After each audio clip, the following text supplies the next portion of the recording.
வெறும் 10 நிமிஷத்தில் one pot pasta recipe குக்கரில் எல்லாருக்கும் பிடிச்ச மாதிரியான டேஸ்ட்டில் எப்படி செய்கிறதுன்னு பார்க்கலாம் வாங்க. வெல்கம் டு சன்விகா சமையலறை. வீடியோக்குள்ளே போகிறதுக்கு முன்னாடி நம்ம சேனலை ஃபஸ்ட் டைம் பார்க்குறீங்கன்னா சப்ஸ்கிரைப் பண்ணிக்கோங்க. கூடவே இருக்க பெல் ஐக்கானை கிளிக் பண்ணிவிட்டு ஆல் ஆப்ஷனை செலக்ட் பண்ணிக்கோங்க. ரெசிபி எப்படி செய்கிறதுன்னு பார்த்துடலாம்.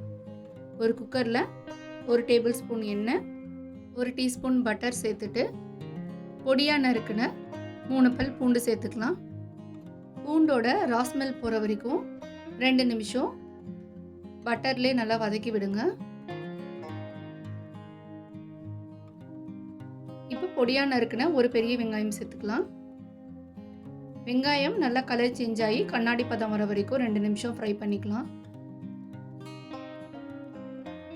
வெங்காயம் கலர் மாறினதும் ஒரு மீடியம் சைஸ் தக்காளியை கட் பண்ணி சேர்த்துக்கலாம். தக்காளி நல்லா சாஃப்டாக குக் ஆகிற வரைக்கும் 2 நிமிஷம் வதக்கிக்கலாம். தக்காளி வதங்கினதும் 1/2 கப் குடமிளகாய், 1/2 கப் ஸ்வீட் கார்ன் சேர்த்துருக்கேன். உங்ககிட்ட என்ன வெஜிடபிள்ஸ் அவைலபிளாக இருக்கும் நீங்கள் அதை ஆட் பண்ணிக்கலாம். வெஜிடபிள்ஸ் சேர்த்துட்டு ஒரு 2லேருந்து 3 நிமிஷம் மட்டும் நல்லா வதக்கி விடுங்க. ரொம்ப வதங்கணும்னு அவசியம் இல்லை.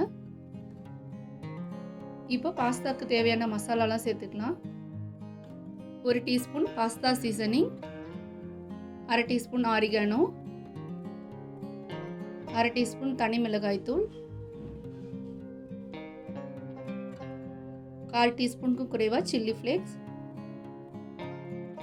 1 table spoon tomato ketchup, 1 table spoon pasta sauce சேர்த்துக்கலாம். பாஸ்தாவுக்கு தேவையான அளவு உப்பு போட்டுக்கலாம். உங்ககிட்ட பாஸ்தா சாஸ் இல்லைன்னா நீங்கள் டொமேட்டோ கெச்சப் மட்டும் ஆட் பண்ணிக்கோங்க மிளகாய் தூளோடு சேர்த்து. இப்போ எல்லாத்தையும் ஒரு 2 நிமிஷம் நல்லா மிக்ஸ் பண்ணி கொடுத்துடுங்க. இப்போ 1 கப் பாஸ்தா சேர்த்துக்கலாம். பாஸ்தாவை அப்படியே டைரெக்டாக சேர்த்துக்கோங்க. 1 கப்புக்கு 1/2 கப் தண்ணி சேர்த்துக்கலாம். பாஸ்தா சேர்த்துட்டு ஒரு தடவை நல்லா மிக்ஸ் பண்ணிவிட்டு ஒரு கொதி வர வரைக்கும் வெயிட் பண்ணலாம்.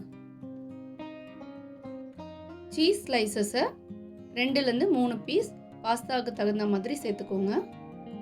உங்களுக்கு நல்ல சீஸியாக சாப்பிட பிடிக்கும்னா இன்னும் 2 ஸ்லைஸ் கூட சேர்த்துக்கலாம். சீஸ் சேர்த்துட்டு குக்கர் மூடி போட்டு 2 விசில் வச்சு எடுத்துக்கலாம். நீங்கள் என்ன மாதிரி பாஸ்தா யூஸ் பண்ணாலும் 2 விசில் போதுமானதாக இருக்கும். இப்போ ஸ்டீம் போனதும் குக்கர் ஓப்பன் பண்ணி பார்த்தீங்கன்னா சூப்பர் அண்ட் டேஸ்டியான ரெட் சாஸ் பாஸ்தா ரெடி. நம்ம 1/2 கப்பு தான் தண்ணி சேர்த்தோம். எவ்வளோ கரெக்டாக இருக்குது பாருங்கள். உங்களுக்கு சூப் கன்சிஸ்டன்சி பிடிக்கும்னா இன்னும் கூட கொஞ்சம் தண்ணி சேர்த்துக்கலாம். இப்போ ஃபைனலாக ஸ்ப்ரிங் ஆனியன் தூவி ஒரு தடவை மிக்ஸ் பண்ணிவிட்டு சர்வ் பண்ணிங்கன்னா சூடான பாஸ்தா ரெடி. நார்மலாக பாஸ்தா வேக வச்சு செய்கிறத விட இந்த மெத்தடில் செய்யும்போது பாஸ்தாவில் நல்லா மசாலாவெலாம் கோட் ஆகி டேஸ்ட்டு ரொம்ப சூப்பராக இருக்கும். அதே சமயம் ரொம்ப சீக்கிரமாகவும் ரெடி பண்ணிடலாம். கிட்ஸுக்கு லஞ்ச் பாக்ஸுக்கு ரொம்ப ஆப்டான ரெசிபின்னு சொல்லலாம். மிஸ் பண்ணாமல் ட்ரை பண்ணி பாருங்கள். இது போல் இன்ட்ரெஸ்டிங் அண்ட் ஈஸியான ரெசிபீஸ்லாம் பார்க்குறதுக்கு நம்ம சேனலை மறக்காமல் சப்ஸ்கிரைப் பண்ணிக்கோங்க. வீடியோ பிடிச்சிருந்தால் லைக் பண்ண மறக்காதீங்க. கண்டிப்பாக ஷேர் பண்ணுங்கள்.